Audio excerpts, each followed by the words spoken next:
Trading war stories for real. And that Mm-hmm. the interesting thing with trading war stories, and Ain't Hard to Find too, from All Eyes on Me, is that in the Posse songs, a lot of times not all the time, like in this, what I'm about to say, but a lot of times the star goes last. But Mm-hmm. Tupac was first on both of those. Do you remember why he or you guys, how it ended up that way? Because he was finished, he was done. We put the beat up, and he just started writing that shit, bro. Like he already wrote it or something. Like he was tracing it. You know what I'm saying? It's just like almost without thought, man. Just write and write, and then he just went in and laid it. Came out, everybody just still writing. I'm like, man, y'all niggas ain't done yet. Whatever, woo. And he goes, man, everybody don't write as fast as you, man. Whatever, just talking shit. But that's why, because he finished, he got in and knocked his shit out, and then he just sitting waiting on everybody else to do their thing.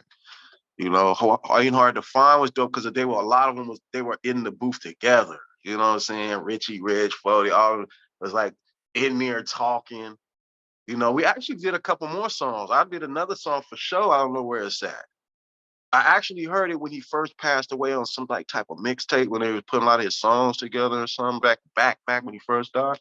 But I ain't heard it no more. But I know there's a couple other songs that we did too. I just pulled up beats and he was like, "What's that?" And I'm like, "Man, that's you. If you fucking with it, man, that's what that is." You know what I'm saying? So that's just how I got on over there. But yeah, that was to me was one of the most exciting. Just the energy he had, and the nigga, and the stories, and walking in on the video shoot. Like when I got there, we went straight to the video shoot. We California Love video shoot. I'm just like, wow, this is fucking crazy. Like all that I'm saying was we went to a mansion way in the hills, and that shit was just dope. Dr. Dre there, the house had a club in it, and so everybody was in the club, and then he was playing some of his new beats. I'm just sitting there listening by the speaker, like, just man, one day, bro, I'm gonna just be this good. I'm gonna be this good. I think it was dope. And so like I said, it was very, very inspiring, definitely. Hmm. Yeah, it definitely it's amazing to see and to be around. And with all the success, now you're getting on gold and with All Eyes on Me, multi-diamond albums and all this stuff. Mm-hmm. How did the business of things change for you as far as your creation of beats? And then also, did you feel extra pressure, or did the labels treat you nicer or better, or did they still not care? Like, what was going on? Right. A little of all of that. Just labels are gonna be labels. What can you do for me? If you can, I will pay you for that. You don't be all super friends or whatever, but uh money start coming in. In Alabama, I was selling my beats for $40, and then later with Michael paid me a few $100, to do the drums on this or that. So I was like, man, I'm coming up, for a few $100, and then I started charging into the thousands, and then gradually it went up and up, but um, it didn't change. That has, you know, I love it's in me, not on me. I love this shit, and that moves me. Money never moved me. You know what I'm saying, at all. So I say that to say it doesn't hinder or have any effect on my process as far as making music. I be looking weird, look it up, and just get the signals and whatever, and just bring it to the three-dimensional world, whatever I'm thinking, so other people can see it and touch it, and feel it, hear it, and that's just been my little process. I try not to do what they do, and be original, put paint where it ain't, do what they can't, that whole shit. And it's just, I don't know, it's just I have my own voice, man. That's the dopest shit. Like the music has a voice where it's me. A lot of the times you don't know it's me. Sometimes I do something off the wall a little bit different, but and that's what you want. That's what I wanted as a producer. As I idolized Dr. Dre, but now, man, guess what? I meet him. So can I play him in front of him?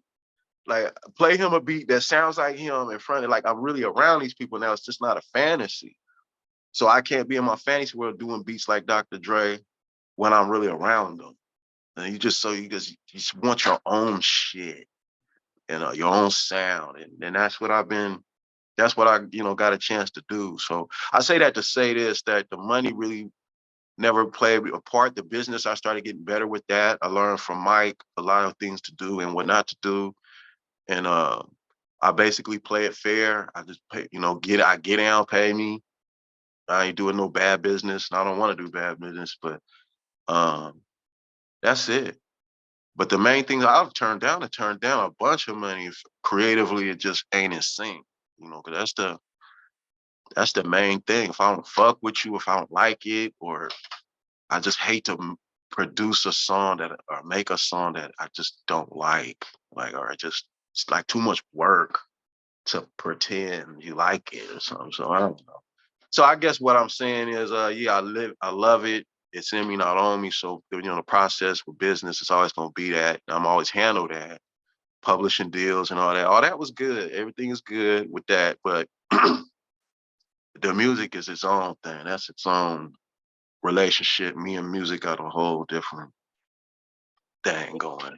And with turning down stuff, did that happen to you throughout your career? Is that more recent, or is that like just something you got to a point where you're like, I don't need to put myself in a situation where I either don't like the artist, or I don't like the vibe, or I don't like the Nah, company? that's it. So sometime artists might say something like they might try to say you're not the equivalent of this other artist, like when they talk about prices or something like that. So then now I'm cool. I'm not fucking with you, period. Like we could talk about you can negotiate the price, but don't like pit me against another dude and say what this person was or whatever like that, or what I should deserve because what this guy's getting, or what you're with, so it'd be shit like that where there's just on some man shit. I'm just like, I don't like that shit, so I'm not fucking with it. I just be like on some solid shit. I really like just be solid, keep everything above board and be cool. You don't need to tell me what this other producer got and why I should take this. Now I'm not fucking with this artist to this day. I will not never fuck with them. You know what I'm saying? And it's just me. Maybe I'm an Aries or whatever. I'm hella cool, but I just like if you do like some shit or whatever that I just feel like ain't solid, and then I feel like that's the type of person you are, and I don't want to deal with unsolidness. But for the most part, that's just how I do my business. So it's just I rock like that because it's really a vibe when you're doing music. Definitely the vibration, and you just don't want to deal with bad vibes. You know what I'm saying? So Yeah. yeah, No, I'm an Aries too, so I definitely know what you're talking about. that's Rick.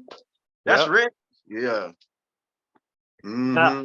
now speaking of all these other things, around this time too, and I noticed it with the Hall of Game in particular, you changed from RICROC to would add in the K's on it. Why did you change your name? I didn't. Just people used to spell it wrong. That should Really? make me hot too. Yeah. I seen RIQROQ, RICROCK, RICKROC. Like it was just me just keeping going and eventually getting the spelling right for people, but people would just spell it wrong. That was it. It never was RICROC, what I'm saying? And I've been Rick Rock since 80, in the 80s, man, 85, 84. My cousin gave me that name when I was young. And I used to beatbox like that. I was the beatboxer in my group, you know what I'm saying, back then in those days. So, yeah, so it always was RICKROCK. They just spelled it wrong. Okay, because I never I've always forgot to ask you that over the years, but Mhm. I always thought that was odd. Right, right. That was it. That was Yeah, all that was. but Hall of Game seemed to get it straight from there on. So Right.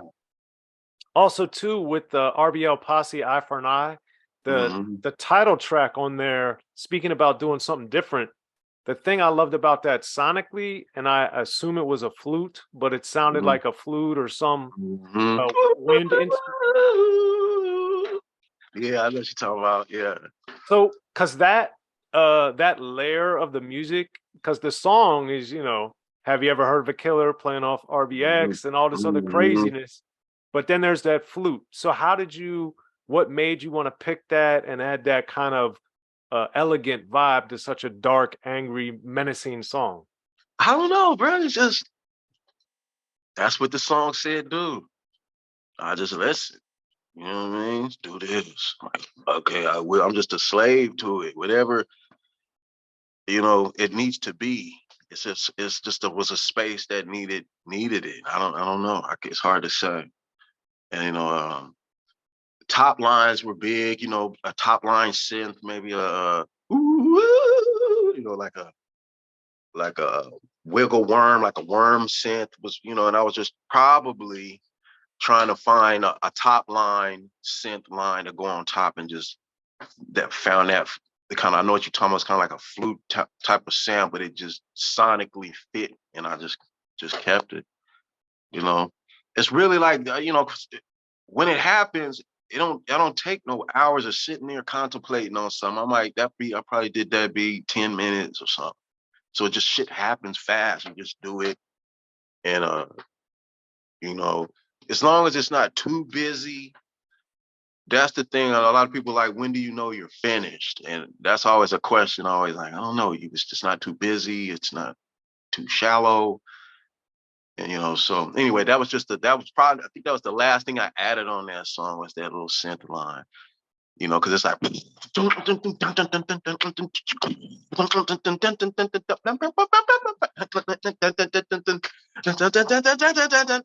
got all that shit moving and delays on shit.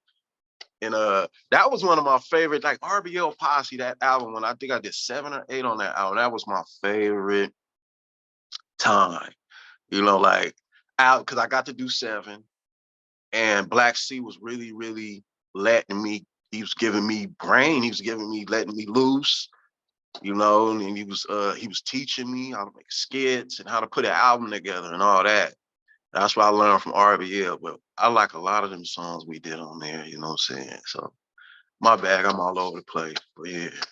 No, no. I mean, that's Mhm. what it's about. Because even on the RBL Eye for an Eye, the Concrete Jungle song, the thing I remember about that, and this kind of to me a little bit foreshadowed what we see later. Because like Marvelous had to slap on the sexuality, but Mhm. Concrete Jungle had it was a somber feel like a lot of your stuff before it, but it also Mhm. had faster, or at least it felt faster. The drums, Mhm. I don't know the BPMs off the top of my head, Right. but it felt faster. Mhm. So with that, um, and that's kind of a hallmark of a lot of your stuff that's coming up in the 2000s and as we go up till Mhm. today.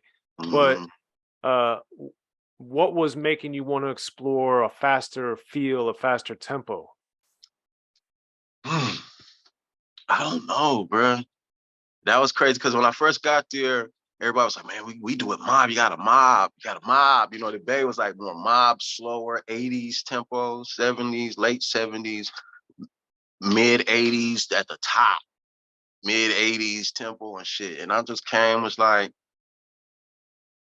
I think maybe because when I was in Alabama before I came, Miami bass was huge. So in Montgomery, that was the music. That's the prevalent music. There was hip hop was not the main thing. It was Miami bass, so it was up tempo shit. And so I think when I came, I just was a you know mixing of all that shit because I was learning this mob shit, West Coast mob synths and all of that. They didn't really use snares. They used like hand claps. I started like, damn, I niggas don't never use no snares. But because I was a straight hip hop dude. And that's why I was learning that. But then I had this Miami bass shit. And then I had this hip hop, heavy hip hop in me. And it was just, I think, just all the areas I lived at just came together. And I just started, I don't know, I just started going up. I started going up tempo and then I started getting them to 40 really. Like, man, it's just up tempo shit, man. Let's go up. And then, we started going up. Yes, you did. Yeah, Now, start make them dance, man. well, that worked, but